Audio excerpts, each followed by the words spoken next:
नमस्कार। पूरी दुनिया में कोरोना ने जो आतंक मचाया है, इस आतंक से लोगों की जानें तो जा ही रही हैं। आप सबको ये बात भी पता है कि लाखों लाखों की संख्या में युवा बेरोजगार हो रहे हैं।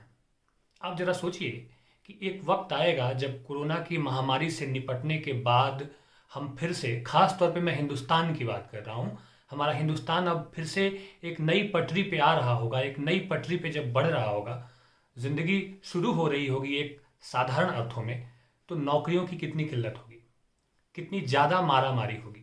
आप सब ऐसे भी जानते हैं कि हिंदुस्तान में अगर चपरासी की भी एक सीट आती है तो उसके लिए पीएचडी होल्डर्स तक एप्लीकेशन भरते हैं, आवेदन करते हैं। अगर एक सीट आती है तो उस पर लाखों की संख्या में एप्लीकेशंस गिरते हैं। आप सब इस बात को जानते हैं कि आबादी बहुत ज़्यादा है हमारे देश की, इसकी तुलना में नौकरियां बहुत कम है। ऐसे में युवाओं को एक बात बहुत समझ लेनी चाहिए। ये वीडियो खास तौर पे इसी बात को लेकर के मैं आया हूं कि कोई एक ऐसा फील्ड, एक ऐसा सेक्टर है हिंदुस्तान में जो उनकी बहुत मदद कर सकता है और उसमें वो रोजगार और करियर की तमाम संभावनाएं तलाश सकते हैं और एक बेहतर जिंदगी जी सकते हैं। आप ये देखें कि हिंदुस्तान में इंजीनियर्स की बिल्कुल भी कमी नहीं है। सबसे ज़्यादा बेरोजगार इंजीनियर्स ही हैं। टीचिंग एलिजिबिलिटी लेकर के बीएड करके नेट सेट जेआरएफ और पीएचडी होल्डर्स लोग भी बहुत सारे हैं। आप जिस भी फील्ड में जाएं बहुत सारे लोग मिलेंगे। आप ये सोच रहे होंगे कि मेडिकल में काफ़ी सारी पॉसिबिलिटीज़ हैं, मेडिकल फील्ड में काफ़ी अपॉर्चुनिटीज़ हैं। हाँ, ये बात भी सच है, लेकिन आप ये भी तो देखिए कि कितनी लिमिटेड सीटें आती हैं और नंबर्स ऑफ कैंडिडेट्स कितने उसमें बैठते हैं उस तरह की परीक्षा में।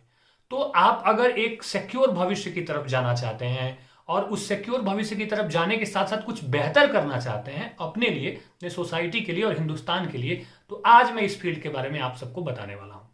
आप सब जानते हैं कि इंडिया एक ग्रोइंग इकोनॉमी है। पूरे पूरे विश्व के पटल पे हिंदुस्तान एक बढ़ती हुई एक आर्थिक ताकत है। लेकिन इस हिंदुस्तान में आने वाला समय किसका है? इंजीनियरिंग का नहीं है। सरकारी नौकरियां लगातार कम होती जा रही हैं और आने वाले समय में भी कम होती चली जाएंगी। तो आने वाला समय किसका है?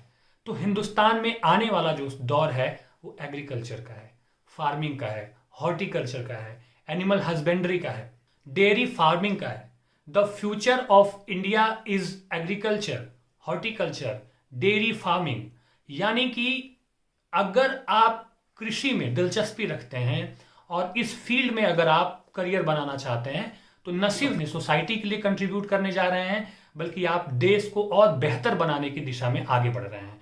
अब इसके बारे में आपको बताता हूं कि ऐसा कैसे है। खास तौर पे जो स्टूडेंट +2 करने के बाद कॉलेजेस में आने वाले हैं, या आपके फैमिली में कोई भी बच्चा जो स्कूलिंग के बाद कॉलेजेस में जा रहा है, तो मेरी एक स्पेशल सलाह है उसको कि वो बीए इन आर्ट्स करने के बजाय, बीएससी करने के बजाय, बीवॉक करने के बजाय, यानी कि जो ट्रेडिशनल कोर्सेज हैं इनको करने के बजाय उसे बीएससी एग्रीकल्चर साइंस में जाना चाहिए, हॉर्टिकल्चर के कोर्सेज करने चाहिए, फार्मिंग के कोर्सेज, एनिमल हस्बेंड्री के कोर्सेज करने चाहिए, ताकि वो सही तरीका सीख करके एक बेस्ट ब्रेन लेकर के और कृषि के क्षेत्र में उतरे। हिंदुस्तान का जो बेस्ट ब्रेन है, जो बेहतरीन दिमाग है, उनको कृषि में आना चाहिए, वो काम करना चाहिए। आप देखें कि आज अगर अनाज का प्रोडक्शन कम हो जाए, अगर किसान नहीं हो, खेती नहीं हो, तो लोगों का पेट कैसे भरेगा? फिर आप डॉक्टर, इंजीनियर और बाकी सारी चीजें सब पीछे छूट जाएंगी। इंसान की जो बुनियादी जरूरत है, जो बेसिक नीड है, वह है भोजन। अगर उसका पेट ही नहीं भरेगा तो आगे वो काम क्या कर सकेगा? और आपको मैं बता दूं कि इस फील्ड में करियर की अपार संभावनाएं हैं। बस आपको जरूरत है कि सही तकनीक सीखने की और अपने दिमाग को इसमें यूटिलाइज करने की। अब एक एग्जांपल ले लेते हैं, जैसे कि हिमाचल प्रदेश है।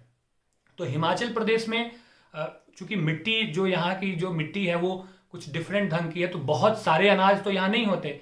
लेकिन आप मक्की, बाजरा और खासतौर पे हॉर्टिकल्चर आप समझते हैं कि जो फ्रूट्स जो होते हैं या ऑर्नामेंटल जो पौधे होते हैं उनको लगाना, उनके बारे में जानना, सीखना, उनका प्रोडक्शन करना और मार्केटिंग तक करने का जो स्कोप है वो हिमाचल में बहुत ज़्यादा है। आप प्लम के जो फ्रूट है वो आप लगा सकते हैं, साथ ही साथ सेब हैं, एनिमल हस्बेंड्री आप यहाँ कर सकते हैं, पशुपालन के बहुत सारे स्कोप हैं यहाँ पे। तो आप देखें कि ये एक ऐसा फील्ड है जिसमें कोई रिस्क नहीं है, आपको कोई ये भय नहीं है कि आप एग्जाम फेल कर जाएंगे तो आपका क्या होगा। ये एक्सपेरिमेंट है, आप सीखेंगे, समझेंगे और ज्यादा लर्न करके आप अपनी लाइफ को आगे लेकर के जाएंगे। और यकीन मानिए कि किसान बनना अपने आप में एक बहुत गौरव की बात होती है, अगर गर्व से आप इस चीज को, इस पेशे को स्वीकार करते हैं। हमारी मानसिकता एक बन गई है कि हमने एक दिमाग को एक खाके में फिट कर लिया कि कौन सा काम ज्यादा बेहतर है और कौन सा काम बेहतर नहीं है, या हम इसलिए काम को चुनते हैं कि काम के हिसाब से हमें समाज में रिस्पेक्ट मिलता है। आप सोचें कि अगर बेस्ट ब्रेन अगर एग्रीकल्चर में आने लगेंगे तो एक समय ऐसा आएगा कि किसान किसान को और ज्यादा सम्मान मिलेगा और बेहतर स्थिति में वो आ सकेंगे। लेकिन इसके लिए जरूरी क्या है कि हम प्रकृति के साथ एक तादात्म्य स्थापित करें, अपने अंदर एक सोच लाएं अपनी माटी के लिए, अपनी जमीन के लिए, और उसमें बेहतर करने की संभावनाएं तलाशते रहें।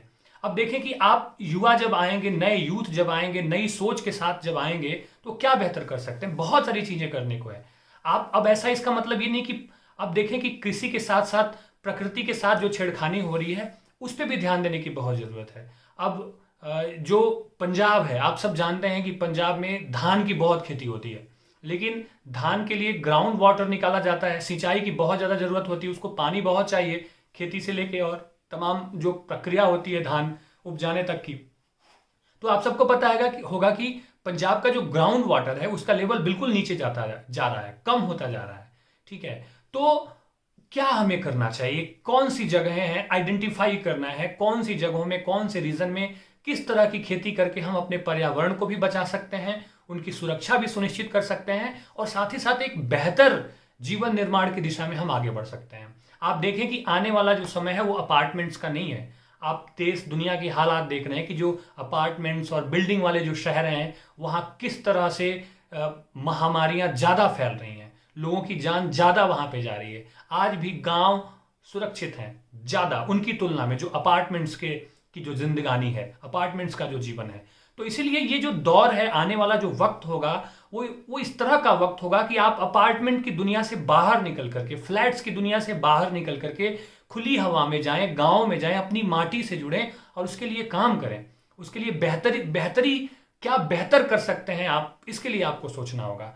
और खुशहाल जीवन जीने के लिए कृषि एक बेहतरीन साधन है, एक बेहतरीन माध्यम है। आपका स्वास्थ्य ठीक रहेगा, अपने आप को आप इंगेज कर पाएंगे, तमाम तरह के तनाव आपको नहीं होंगे, आप प्रकृति के साथ जुड़ सकेंगे।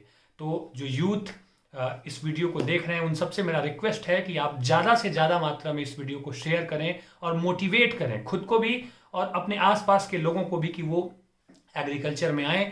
आने वाला समय निश्चित रूप से एग्रीकल्चर का है, हॉर्टिकल्चर का है, डेयरी फार्मिंग का है, और इसमें साइंटिफिक ढंग से अगर जब आप इससे जुड़ेंगे तो आप अपने समाज का, अपने राष्ट्र का और अपने धरती के लिए कुछ न कुछ कर सकेंगे। जो हमारी जिम्मेदारी है उसकी हम थोड़ी बहुत भूमिका जरूर अदा कर सकेंगे।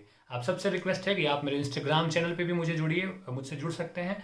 वहाँ पे मैं बहुत सारी अच्छी अच्छी बातें, अच्छे अच्छे पोस्ट शेयर करता रहता हूँ।